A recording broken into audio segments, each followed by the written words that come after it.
زاہد، سب سے پہلے تو یہ بتائیں کہ 10 سال کرپشن ہوتی رہی، تحقیقات اب ہو رہی ہیں، اتنی تاخیر کی کیا وجہ ہے؟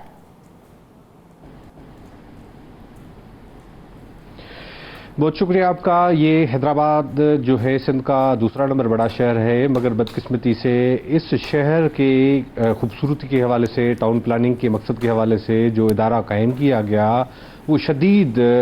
مالی بحران کا بھی شکار ہے، جو بد انتظامی ہے اس کا بھی شکار ہے، اور ان افسران کے لیے مطلب موجیں لگی ہوئی ہیں کہ وہ اگر شدید کوئی بحران کا شکار ہے ادارہ، تو اس میں وہ افسران کیوں اتنے انٹرسٹڈ ہوتے ہیں جو اپنی ٹرانسفر پوسٹنگز یا اہم عہدوں پر وہ برا جمع رہتے ہیں۔ یہ کافی سالوں سے ایشو چل رہا ہے، اور خاص طور پر ابھی کچھ سال ہوئے ہیں کہ جو ادارہ ہے وہ بالکل تباہی کے کنارے پر پہنچ گیا ہے۔ نیب اور اینٹی کرپشن کی جانب سے تحقیقاتیں شروع کی جا رہی ہیں۔ بدقسمتی کی بات ہے کہ محکمہ اینٹی کرپشن تو ایسا ادارہ ہے کہ وہ جو ان اداروں کی کرپشن میں سہولت کاری کا کردار ادا کرتا ہے، بدقسمتی کی بات ہے، اور اسی ادارے میں بھی بدقسمتی سے جو سسٹم جو ہے وہ بھی معاملات چلتے رہے ہیں۔ نیب کی جانب سے اس معاملے پر انیشیٹ لیا گیا ہے، اور پہلے بھی نیب کی جانب سے 2016 میں بھی ایک ریفرنس دائر کیا گیا تھا، جب جس ادارے کی زمین جو ہے وہ کسی بلڈر کو فروخت کرنے کی تیاری کی جا رہی تھی۔ اس وقت بھی نیب کی جانب سے ایک انکوائری شروع کی گئی ہے اور خط و کتابت کی گئی، اور اس کے باوجود جب ان کو ریکارڈ فراہم نہیں کیا گیا تو نیب کی ٹیم کوئی 2-4 دن حیدرآباد میں بیٹھ کر انہوں نے وہاں پر چھاپا مارا، اور جو ریکارڈ تھا جو ان کے پاس وہ اپنے تحویل میں لے لیا۔ اب بات یہ ہے کہ ادارہ تو خود مالی بحران کا شکار ہے، سندھ حکومت اس کی جو ہے کوئی مدد نہیں کرتی کہنے کے لیے، مگر اس ادارے کہ ایسے جو ہے معاملات ہیں کہ جو اربوں روپے کی کرپشن کی جاتی ہے۔ اب سپریم کورٹ کا بین ہے کہ کوئی بھی رہائشی پلاٹ کو کمرشل میں تبدیل نہیں کیا جا سکتا ہے، مگر حیدرآباد ڈیولپمنٹ اتھارٹی کے افسران کی جانب سے بلڈر مافیا کی ملی بھگت کے ساتھ ایسے جو پلاٹس ہیں، جو سوسائٹیز ہیں جن کو کمرشل جو ہے NOCs دی گئی ہے، اور اسی حوالے سے ہی نیب کی جانب سے تحقیقات کی گئی اور تمام ریکارڈ اپنے تحویل میں لیا گیا ہے۔ دوسری بات یہ ہے کہ 180 تقریباً ایسے پلاٹس کے فائل تھے جو افسران کرپشن کے شواہد سامنے آئے ہیں، سرکاری فنڈز لوٹے گئے ہیں یا بلڈر سے رشوت کے شواہد ہیں یہ؟ جی دیکھیں، یہ وہی ہے کہ جو رہائشی پلاٹس ہیں ان کو کمرشل میں تبدیل کر دیا گیا، اسی طرح سے ان تمام جو پلاٹ ہیں ان کی فہرست جو ہے وہ انہوں نے ہاتھ کی ہے، یا جو ڈیٹیلز ہیں وہ حاصل کی گئی ہیں۔ حال ہی میں 180 پلاٹس سے جن کا ریکارڈ غائب کر دیا گیا تھا، وہ بھی ریکارڈ سامنے آیا، اور اس کے بعد متعلقہ افسران کو شوکاز نوٹسز اور ایکسپلینیشنز کالز دی گئی ہیں کہ یہ ریکارڈ کس طرح سے جو ہے جب گمشدہ دکھایا گیا تو یہ ان کے دفاتر میں پڑا ہوا تھا۔ اس کے بعد کیونکہ ایسے پلاٹس کئی ہیں جن کو جو رہائشی پلاٹس تھے ان کو کمرشل میں تبدیل کر دیا گیا، یہ تمام معاملات ہیں۔ دوسری بات یہ ہے کہ حیدرآباد میں کئی ایسی میگا پروجیکٹس ہیں، کئی جو حیدرآباد بائی پاس کے قریب میں ہیں، جو اربوں روپے مالیت کے ہیں، وہ اس طرح سے ہے کہ ان میں کافی ایسے جو منصوبے ہیں جو سرکاری اراضیوں پر شروع کیے گئے ہیں، سرکاری زمین ان میں شامل ہوتی ہے، مگر اس کے باوجود انہوں نے قبضہ کر کے وہ سارے معاملات ہیں وہ چلائے۔ ان معاملات کی بھی تحقیقات کی جا رہی ہے، کیونکہ افسران جو ہیں جو بیٹھے ہوئے ہیں وہ اس جو بلڈر مافیا ہے وہ ان کی سہولت کاری کا کردار ادا کرتے آ رہے ہیں۔ اب دوسری بات یہ ہے کہ جو ایک EDC ایکسٹرنل ڈیولپمنٹ فنڈ ہوتا ہے وہ بلڈرز کو دینا ہوتا ہے، اور اسی مد میں اربوں روپے ان مختلف بلڈرز کے پاس جو حیدرآباد ڈیولپمنٹ اتھارٹی کے رہتے ہیں، اگر وہ کلیکشن ہو جائے تو تمام ملازمین کی تنخواہیں بھی دی جا سکتی ہے، اور ادارہ اپنے پاؤں پر بھی کھڑا ہو سکتا ہے۔ مگر کچھ افسران کی جانب سے ان کو ایک راستہ فراہم کیا گیا کہ آپ عدالت میں جا کے اس معاملے پر اسٹے حاصل کریں، اور اسٹے کے بعد اس معاملے کو پرسو اس وقت نہیں کیا گیا۔ اگر یہ کیونکہ یہ جب ادارہ جب سے وجود میں آیا ہے اسی حساب سے ان بلڈر سے کوڑی کے داموں میں جو ہے وہ یہ چارجز لیے جا رہے تھے، جس کے بعد کچھ افسران نے کوشش کی کہ یہ تو زیادتی ہے ادارے کے ساتھ، سندھ حکومت کے ساتھ اور ان کے ملازمین کے ساتھ، تو جو چارجز ہیں ان کو بڑھنا چاہیے۔ تو اسی حوالے سے وہ اربوں روپے جو ہیں وہ ان کے پاس بلڈرز کے پاس رہتے ہیں، اگر وہ بلڈرز سے کلیکشن کی جائے تو ادارہ اپنے پاؤں پر کھڑا بھی ہو سکتا ہے۔ تو 10 سال بعد ہوش آیا ہے تحقیقات کرنے کا، تو کون کون سے ادارے ہیں جو تحقیقات کر رہے ہیں اور ابھی تک ان اداروں کی جانب سے کیا ذمہ داران کا تعین کیا جا سکا ہے؟ دیکھیں، اینٹی کرپشن کی الگ تحقیقاتیں جاری ہیں وہ اپنی جگہ پر، مگر جو نیب کی جانب سے تحقیقات شروع کی گئی ہے اور اس حوالے سے جو ہمیں اپنے ذرائع نے بتایا ہے کہ کافی شواہد ان کو موصول ہو چکے ہیں، اور اسی حوالے سے امید ہے کہ شاید آئندہ دنوں میں یہ تحقیقات میچور ہو جائے اور ان افسران کے خلاف کارروائی ہو جو ان بلڈرز کے خلاف سہولت کاری کا کردار ادا کرتے رہے ہیں، کیونکہ حیدرآباد تو اس وقت تباہ ہے، حیدرآباد کا انفراسٹرکچر تباہ ہے، اس کی بیوٹیفیکیشن تباہ ہے۔ آپ اس طرح سے ایسی جگہوں پر بھی انہوں نے بلڈرز کو NOCs دی ہوئی ہیں سندھ بلڈنگ کنٹرول اتھارٹی کے افسران کے ساتھ مل کر، جہاں پر کوئی عمارت تعمیر ہونا ہی نہیں ہے، یا ان کی جو ایک SOPs ہوتی ہیں کہ کسی بھی عمارت منصوبے کے تعمیر ہونے کے لیے ان کی پارکنگ کے معاملات ہیں اور جو چیزیں وہ دیکھنی ہوتی ہیں، مگر تمام چیزیں کو نہیں دیکھا گیا۔ دوسری دلچسپ بات آپ کو بتاؤں کہ حیدرآباد میں تقریباً 45 سے زائد ایسی سوسائٹیز یا ایسے پروجیکٹس ہیں جو کچے کے علاقے میں شروع کیے گئے ہیں۔ مطلب یہ ہے کہ دریائے سندھ کے اندر آپ منصوبے شروع کریں اور وہ چل رہے ہیں، اور کافی ایسے منصوبے ہیں جس میں لوگوں نے رہائش بھی اختیار کی ہوئی ہے۔ ان کو اس طرح سے کس طرح سے ان کو NOCs دی گئی کہ وہ اس طرح کچے کے علاقوں میں، جب بھی جو اس وقت بھی اگر سیلابی صورتحال ہے اس دریائے سندھ میں، تو ایسے کئی سوسائٹیز ہیں جو ہم دیکھ سکتے ہیں کہ وہ پانی کے اندر آ جاتی ہیں۔ تو یہ اتنا بڑا انہوں نے کرائم کیا ہے۔ یہ محکمہ پاشی کے چیف انجینئر کی جانب سے جو مختلف جو ڈپٹی کمشنرز یا حیدرآباد کے کمشنرز کی جانب سے بھی اس معاملے کا پوائنٹ آؤٹ کیا گیا ہے کہ یہ جو سوسائٹیز ہیں وہ دریا کے اندر شروع کی گئی کچے میں، کچے کے اندر کوئی بھی اس طرح کی اجازت نہیں دی جا سکتی ہے۔ مطلب یہ کہ حیدرآباد ایسا کوئی ایسا شہر ہے، اجازت سے شروع کی گئی وہ مکمل بھی ہو چکی ہیں، جس میں حیدرآباد ڈیولپمنٹ اتھارٹی اور سندھ بلڈنگ کنٹرول اتھارٹی کے افسران کی ملی بھگت سے یہ معاملات ہوئے ہیں۔ ان کے جو ریونیو کے افسران ہیں، ظاہر ہے یہ جو زمین ہے جو پوائنٹ آؤٹ کرتے ہیں ریونیو کے افسران، وہ اپنی جان بچانے کے لیے صرف ایک خط لکھ دیتے ہیں ضرور، کہ یہ پوائنٹ آؤٹ کر دیتے ہیں کہ یہ زمین جو ہے یا یہ پروجیکٹ جو ہے وہ کچے کے علاقے میں شروع ہوتا ہے، کچے کی زمین ہے، اس میں نہیں ہو سکتا ہے۔ مگر بات یہ ہے کہ ملی بھگت ان کی خاموش رضامندی ضرور ہوتی ہے۔ اسی وجہ سے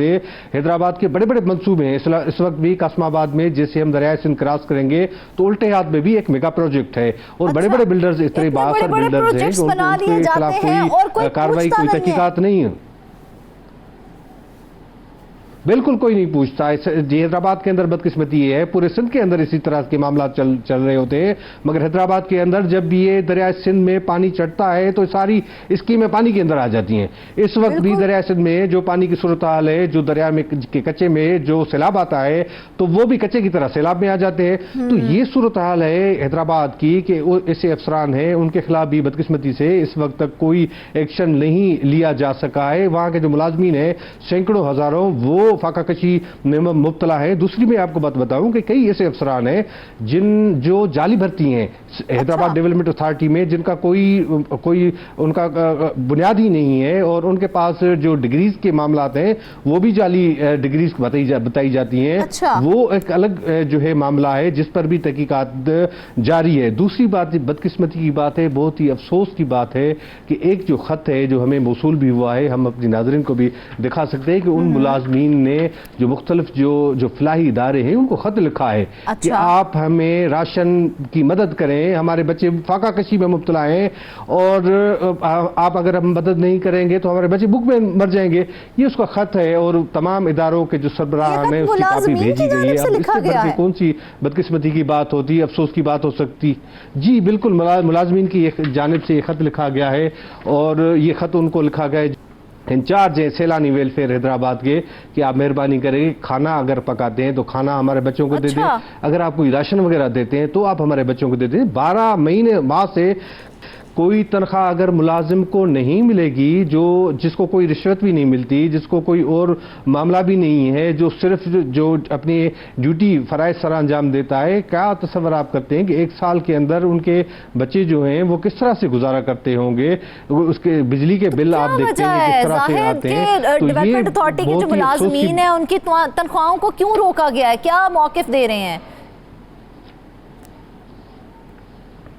دیکھیں یہ کہتے ہیں کہ ہمارے پاس فنڈز نہیں ہے، ہمارے پاس مالی بحران ہے. میں وہی عرض کر رہا ہوں کہ مالی بحران صرف اور صرف ملازمین کے لیے ہے اور ادارے کے لیے ہے. باقی افسران اس وقت بھی اگر ادارے کا کوئی ڈائریکٹر جنرل لگنا چاہے، کوئی کسی بھی ادارے کی کسی ونگ کا ڈائریکٹر لگنا چاہے تو اس وقت بھی یہ اداروں میں ٹینڈر بھرے جاتے ہیں. بولی لگتی ہے کہ اگر مالی بحران ہے، پیسے نہیں ہے کسی ادارے کے پاس، ان کے جو ملازمین ہیں فقہ کشی میں مبتلا ہے، تو آپ ان عہدوں پر بھاگ کے کیوں پوسٹنگز لیتے ہیں؟ اس لیے لیتے ہیں کہ وہ وہاں پر کرپشن کے معاملات ہیں، جو بلڈرز ہیں، بلڈرز کی سہولت کاری کا وہ جو ہے وہ کردار ادا کرتے ہیں. اسی ایچ ڈی اے کی جانب سے کافی ایسے پروجیکٹ ماضی میں کہ ادارے کی مالی بدحالی کا سبب وہ کرپٹ افسران ہیں، جبکہ حکومت کی جانب سے تو فنڈز شاید دیے جا رہے ہیں. اس میں کوئی شک نہیں ہے کہ اس میں تمام تباہی کے ذمہ دار وہ کرپٹ افسران ہیں جو اس وقت لگے ہوئے آتے ہیں ہمیشہ، اور ان کی ترجیح یہی ہوتی ہے. جس طرح سے جو ایک پروگرام ہمارا ہوا بھی تھا اس میں ڈیٹیل میں بات کی گئی تھی گلستان سربست کے حوالے سے. اس طرح تو 36,000 پلاٹس میں آپ اس طرح پلاٹس غائب ہوں، آپ وہاں پر کوئی ڈیولپمنٹ کی اسکیم نہ ہو. تقریباً 2,000 ایکڑ پر زمین کے منصوبہ اس طرح سے وہ جو شکار ہو جائے، تباہی کا شکار ہو جائے، کوئی اس میں کام نہ ہو. کسی آپ سیاسی پارٹی کے کسی ایم پی ایم این اے کو آپ گفٹ میں اتنے پلاٹس دے دے جو ریئل لوگوں نے پیسے دیے، وہ ان کا زمین کا پلاٹ کا بھی پتہ نہیں ہے کہ وہ کہاں پر ہے. اس وقت بھی تقریباً 2-3 ہزار ایکڑ زمین ان کی موجود ہے. حیدرآباد ڈیولپمنٹ اتھارٹی کا یہی ہمیشہ رہا ہے کہ مختلف جو اسکیمیں ہیں وہ لانچ کرتے ہیں. جس طرح سے کوسار ہے، نسیم نگر کی جو اسکیم ہے، قاسم آباد فیز 1-2 ایکسٹینشن کے معاملات ہیں، انہوں نے شروع کیے تھے کہ ارننگ بھی ہوتی تھی اس ادارے کو، ادارہ چلتا بھی تھا، ملازمین کو تنخواہیں بھی ملتی تھی. اور جس طرح 2016 میں نے آپ کو بتایا کہ 2800 ایکڑ جو زمین تھی اس وقت کے جو افسران تھے ان کی جانب سے ملی بھگت کر کے ایک باثر بلڈر کو فروخت کی جا رہی تھی، جس کے بعد نیب کی جانب سے یہ ریفرنس دائر کیا گیا، درج کیا گیا، اور اس کے بعد ان کی گرفتاری بھی عمل میں آئی. مگر بدقسمتی کی بات ہے کہ یہ معاملات رکنے کا کوئی نام ہی نہیں لے رہے ہیں، اور اس وقت بھی یہ تمام معاملات تو جاری اور ساری ہیں. نیب کی جانب سے تحقیقات کی جاتی ہے، 4-5 دن مسلسل ادارے میں بیٹھ کر ریکارڈ کلیکٹ کیا گیا. ان کا طریقہ وارداتی ہے کہ جو فائل بلڈر کو کمرشل میں تبدیل کر دیتے ہیں اس کا فائل ہی غائب کر دیتے ہیں. تو اسی طرح سے جب کوئی اس کی انویسٹیگیشن ہو، معاملات سامنے آئے، تو تب تک تو کوئی افسر چلا بھی جاتا ہے، اپنے وہ معاملات سیدھے کر کے چلا جاتا ہے. تو یہ بہت ہی افسوسناک صورتحال ہے، اور نیب کی جانب سے جو تحقیقات کی جا رہی ہے تو کیا زاہد اتنا آسان ہے کہ رہائشی پلاٹ کو کمرشل پلاٹ میں کنورٹ کر دیا جائے؟ ان کے لیے آسان ہوگا. یہ مکمل سپریم کورٹ آف پاکستان کے احکامات کی کھلی جو ہے خلاف ورزی ہے. یہ کر ہی نہیں سکتے، کوئی قانون اس کی اجازت نہیں دے سکتا ہے. مگر یہ ہے کہ یہ بھاری رشوت، کروڑوں اربوں روپے کے معاملات ہیں، وہ اس میں جو ہے رشوت لینے کے بعد اس حوالے سے ظاہر کیا کوئی لاز بھی موجود نہیں ہے کہ آپ رہائشی پلاٹ کو جو ہے کمرشل پلاٹ میں کنورٹ کر سکتے ہیں؟ کوئی قانون موجود نہیں ہے، کوئی قانون اجازت نہیں دیتا ان کو کہ آپ رہائشی پلاٹ کو آپ کمرشل میں تبدیل کریں. اور خاص طور پر جب سپریم کورٹ آف پاکستان کی جانب سے یہ ججمنٹ آ گئی تو اس کے بعد تو سوال ہی پیدا نہیں ہوتا کہ کوئی قانون اجازت دے دے. مگر یہ اس طرح سے کوئی گھما پھرا کے بات کو اور ان بلڈرز کو دے دیتے ہیں، کیونکہ وہ بھی بلڈرز اتنے باثر ہوتے ہیں کہ ان کے خلاف کوئی تحقیقات کرنے کا سوچ بھی نہیں سکتا ہے، کیونکہ تحقیقاتیں تو اس وقت بھی جاری ہیں مگر وہ میچور نہیں ہو پاتی. ان جو ہے معاملات وہ کوئی اس طرح سے ہو جاتے ہیں کہ اصل جو ملزمان ہیں ان کے خلاف کوئی کارروائی نہیں ہو پاتی. ایسے کئی پلاٹس ہیں جو اس وقت بھی پریکٹس یہ جاری ہے کہ جتنے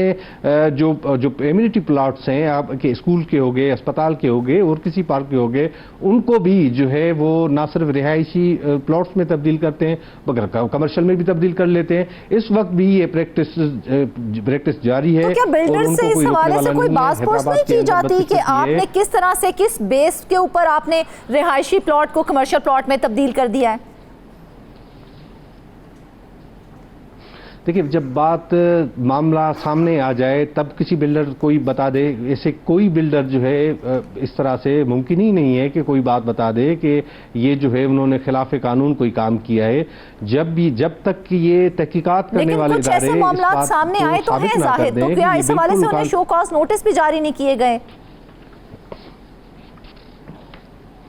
ایک شو کاز نوٹس جاری ہوا ہے، موجودہ ڈائریکٹر ٹاؤن پلاننگ کی جانب سے دیا گیا ہے، ان ملوث افسران کے خلاف جاری کیا گیا ہے اور ان کو کہا گیا ہے کہ آپ اس معاملے پر اپنا جواب دے دیں کہ یہ جو فائل ہیں جو گمشدہ دکھائی گئی تھی وہ آپ کے دفتر سے برآمد ہوئی ہیں، اور وہ اس میں سے 180 تقریباً فائلیں ہیں جن میں اکثرت وہ ہے کہ جو رہائشی پلاٹ سے ان کو کمرشل میں تبدیل کر دیا گیا اور ان سے یہ جواب مانگا گیا ہے۔ اب دیکھتے ہیں کہ ان کے خلاف کارروائی ہو پاتی ہے کہ نہیں ہو پاتی، کیونکہ یہ افسران جو ہے ایک چین ہوتی ہے، وہاں پر باثر جو حکومتی شخصیات ہیں ان کے سر پہ ہاتھ ہوتا ہے، تو اس لیے یہ ممکن نہیں ہوتا کہ فوری طور پر ان کے خلاف کوئی کارروائی ہو۔ مثال کے طور پر حیدرآباد کے اندر محکمہ اینٹی کرپشن زون کی ہم بات کریں تو وہاں کے بھی جو موجودہ جو ڈپٹی ڈائریکٹر صاحب لگے ہوئے